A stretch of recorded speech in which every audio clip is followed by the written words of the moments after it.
ತುಪ್ಪದ ಮಠಕ್ಕೆ ತಪ್ಪದೆ ಬನ್ನಿ. ಡಾಕ್ಟರ್ ಅಭಿನವ ಬಸವಲಿಂಗ ಮಹಾಸ್ವಾಮಿಗಳು.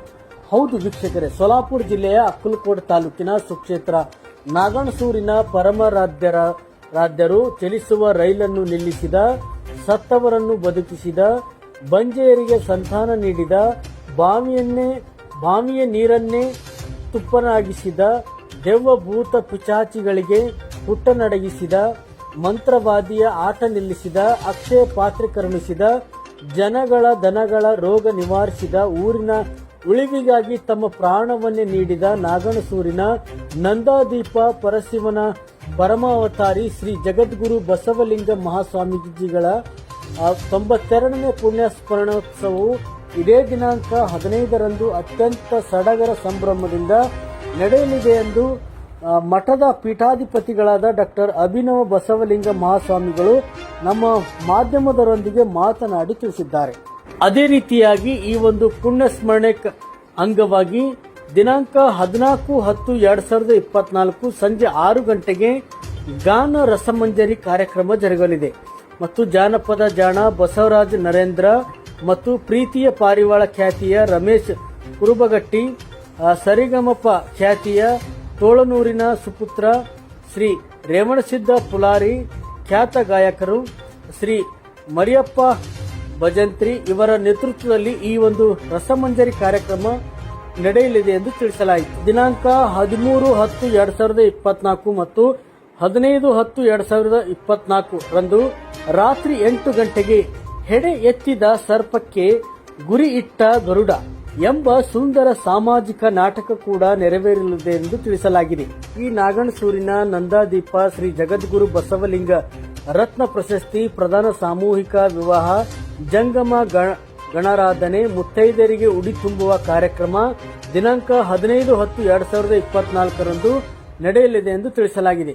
ಅದೇ ರೀತಿಯಾಗಿ ಮುಂಜಾನೆ ರುದ್ರಾಭಿಷೇಕ, ಘಟಸ್ಥಳ, ಧ್ವಜಾರೋಹಣ, ಪಾದಪೂಜೆ, ಸಾಮೂಹಿಕ ವಿವಾಹ, ಧರ್ಮಸಭೆ, 11,000 ಮುತ್ತೈದೆಯರಿಗೆ ಉಡಿ ತುಂಬುವ ಕಾರ್ಯಕ್ರಮ, 7,000 ಜಂಗಮರಾಧನೆ, ಭಕ್ತರಿಗೆ ಹೋಳಿಗೆ ತುಪ್ಪಿನ ಮಹಾಪ್ರಸಾದ ಕೂಡ ನೆರವೇರಲಿದೆ ಎಂದು ತಿಳಿಸಲಾಗಿದೆ. ದಿನಾಂಕ 15ರಂದು ಚಾಲಕ ಮಾಲಕ ಸಂಘಟನೆ ಸದಸ್ಯರ ವತಿಯಿಂದ ಬರುವ ಭಕ್ತಾದಿಗಳಿಗೆ ಉಚಿತವಾದ ವಾಹನ ಸೇವೆ ಕೂಡ ಇರುತ್ತದೆ.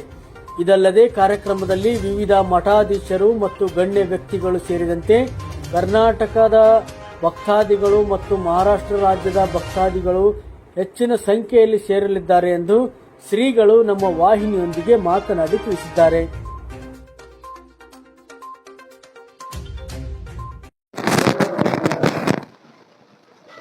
ನಾಗಣಸೂರಿನ ಶ್ರೀ ಜಗದ್ಗುರು ಬಸವಲಿಂಗೇಶ್ವರ ಮಹಾಸಂಸ್ಥಾನ ತುಪ್ಪಿನ ಮಠದ ಪರಮಾರಾಧ್ಯ ದೈವವಾಗಿರುವಂತಹ ನಾಗಣಸೂರು ನಂದಾದೀಪ ಶ್ರೀ ಜಗದ್ಗುರು ಬಸವಲಿಂಗ ಶಿವಯೋಗಿಗಳ 92ನೇ ಪುಣ್ಯ ಸ್ಮರಣೋತ್ಸವವನ್ನು ಇದೇ ತಾರೀಕು ಅಕ್ಟೋಬರ್ ತಿಂಗಳದ 15ನೇ ತಾರೀಕಿನ ದಿನ ಇಲ್ಲಿ ಹಮ್ಮಿಕೊಳ್ಳಲಾಗ್ತಾ ಇದೆ.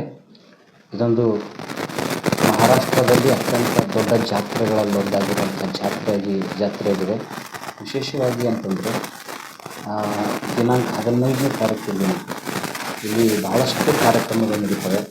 ಮೊದಲು ಬೆಳಗ್ಗೆ ಮುಂಜಾನೆ ಪ್ರಾತಃ ಕಾಲದಲ್ಲಿ ಕರ್ತೃಗದ್ದೆಗೆ ಮಹಾರುದ್ರಾಭಿಷೇಕ ನಡೆಯುತ್ತೆ.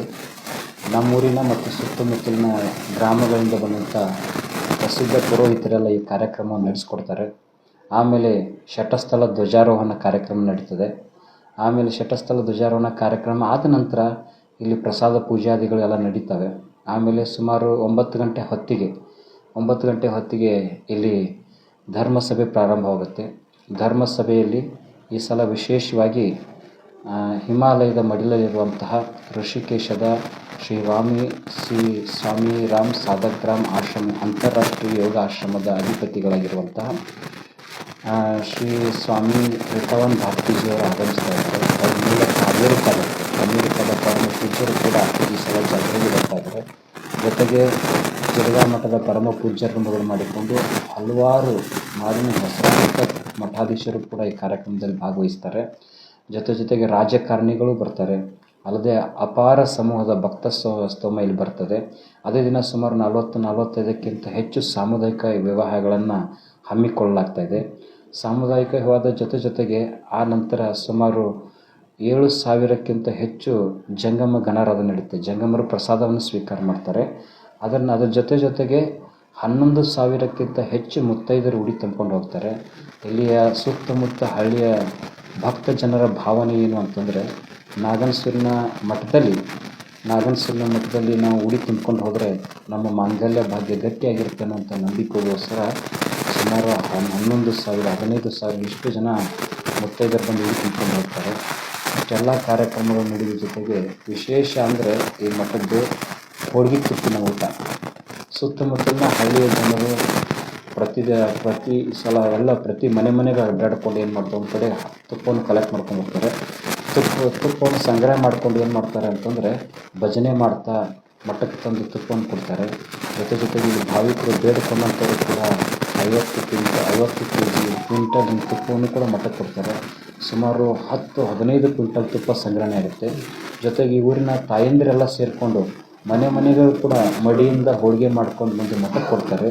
ಆ ಹೋಳಿಗೆ ತುಪ್ಪವನ್ನು ಮದುವೆಗೆ ಬಂದಂಥವ್ರಾಗಲಿ, ಜಾತ್ರೆಗೆ ಬಂದಂಥ ಸಮಸ್ತ ಜನರಿಗೆ ಇಲ್ಲೇನು ಮಾಡ್ತಾರೆ, ಪ್ರಸಾದ ವ್ಯವಸ್ಥೆ, ಹೋಳಿಗೆ ತುಪ್ಪಿನ ಪ್ರಸಾದ ವ್ಯವಸ್ಥೆಯನ್ನು ಮಾಡಲಾಗ್ತದೆ. ಇನ್ನೊಂದು ಇಲ್ಲಿ ವಿಶೇಷ ಏನು ಅಂತಂದರೆ, ಸುಮಾರು 3-4 ದಿನಗಳಿಂದ ಇಡೀ ಊರು ಜನನೂ ಇಲ್ಲಿರ್ತಾರೆ. ಯಾಕಂದರೆ ಈ ಊರು ಉಳಿವಿಗಾಗಿ ಜಗದ್ಗುರು ಬಸವಲಿಂಗ ಶ್ರೀಗಳು ತಮ್ಮ ಪ್ರಾಣವನ್ನು ಕೊಟ್ಟಿರೋಂಥ ಒಂದು ಭಾವನೆ ಇದೆಯಲ್ಲ, ಒಂದು ಭಕ್ತಿ ಇದೆಯಲ್ಲ, ಅದು ಇಡೀ ಊರೇ ನಿಂತು ಈ ಜಾತ್ರೆಯನ್ನು ಮಾಡ್ತಾರೆ. ನಿಮ್ಗೆ ಇನ್ನೊಂದು ವಿಶೇಷ ಏನು ಅಂತಂದರೆ, ಇಲ್ಲಿ ಚಾಲಕ ಮಾಲಕ ಸಂಘಟನೆ ಅಂತಿದೆ. ಸುಮಾರು 350ರಿಂದ 400 ವೆಹಿಕಲ್ಗಳಿವೆ. ಎಲ್ಲ ಗಾಡಿಗಳು ಏನು ಮಾಡ್ತಾವಂದ್ರೆ ಅವತ್ತಿನ ದಿನ